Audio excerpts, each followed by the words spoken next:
ಒಂದಾನೊಂದು ಕಾಲದಲ್ಲಿ ಹಸಿರು ಬೆಟ್ಟಗಳು, ದೊಡ್ಡ ದೊಡ್ಡ ಮರಗಳು ಮತ್ತು ನದಿಯ ಸುತ್ತಲಿರುವ ಒಂದು ಸುಂದರ ಹಳ್ಳಿಯಿತ್ತು.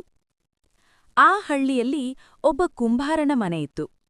ಆ ಮನೆಯ ಒಂದು ಮೂಲೆ ಶೆಲ್ಫ್ ಮೇಲೆ ಒಂದು ಚಿಕ್ಕ ಮಣ್ಣಿನ ದೀಪ ಇತ್ತು. ಆ ದೀಪದ ಹೆಸರು ಚಿಕ್ಕು. ಚಿಕ್ಕು ತುಂಬ ಚಿಕ್ಕದಾಗಿತ್ತು. ಅದು ಹೊಳೆಯುವ ಬಣ್ಣದಲ್ಲಿರಲಿಲ್ಲ, ದೊಡ್ಡದಾಗಿಯೂ ಇರಲಿಲ್ಲ. ಪ್ರತಿ ಸಂಜೆ ಹಳ್ಳಿಯ ಜನರು ತಮ್ಮ ಮನೆ ಮುಂದೆ ದೊಡ್ಡ ದೊಡ್ಡ ದೀಪಗಳನ್ನು ಹಚ್ಚುತ್ತಿದ್ದರು.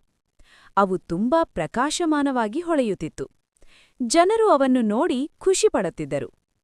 ಚಿಕ್ಕು ಅದನ್ನೆಲ್ಲ ನೋಡುತ್ತಾ ಮನಸ್ಸಿನಲ್ಲಿ ಯೋಚಿಸುತ್ತಿತ್ತು. ನಾನು ಎಷ್ಟು ಚಿಕ್ಕದು!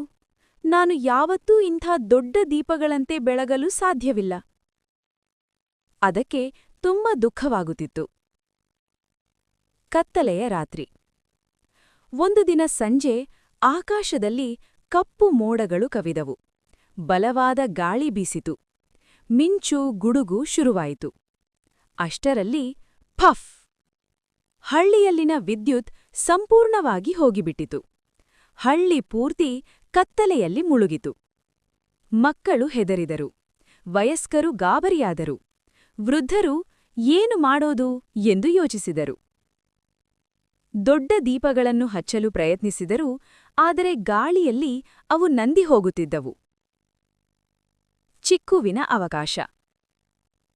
ಅಷ್ಟರಲ್ಲಿ ಕುಂಬಾರನ ಚಿಕ್ಕ ಮಗಳು ರಾಣಿ ಅಲ್ಲಿ ಬಂದಳು. ಅವಳು ಶೆಲ್ಫ್ ಮೇಲಿದ್ದ ಚಿಕ್ಕ ದೀಪವನ್ನು ನೋಡಿದಳು. ಅಯ್ಯೋ, ಈ ಚಿಕ್ಕ ದೀಪವನ್ನು ಯಾಕೆ ಬಳಸದಿರೋದು ಎಂದು ಯೋಚಿಸಿದಳು. ಅವಳು ಚಿಕ್ಕುವನ್ನು ಎತ್ತಿಕೊಂಡು ಎಣ್ಣೆ ಹಾಕಿ ನಿಧಾನವಾಗಿ ಹಚ್ಚಿದಳು. ಚಿಕ್ಕು ಬೆಳಗಿತು.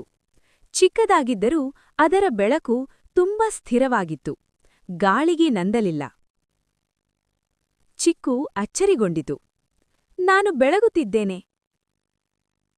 ನಾನು ಉಪಯುಕ್ತನಾಗಿದ್ದೇನೆ. ಚಿಕ್ಕುವಿನ ಬೆಳಕು ನೋಡಿದ ಇನ್ನೊಬ್ಬರು ಕೂಡ ತಮ್ಮ ಚಿಕ್ಕ ದೀಪಗಳನ್ನು ತಂದರು. ಒಬ್ಬರೊಬ್ಬರಾಗಿ ಒಂದು ದೀಪ, ಇನ್ನೊಂದು ದೀಪ, ಮತ್ತೊಂದು ದೀಪ. ಹಳ್ಳಿಯ ರಸ್ತೆ, ಮನೆಗಳು, ದೇವಸ್ಥಾನ ಆಲ್ ಬೆಳಗಿದವು. ಮಕ್ಕಳು ನಗಿದರು. ಜನರಿಗೆ ಧೈರ್ಯ ಬಂದಿತು. ಕತ್ತಲೆ ಓಡಿಹೋಯಿತು. ಚಿಕ್ಕು ಸಂತೋಷ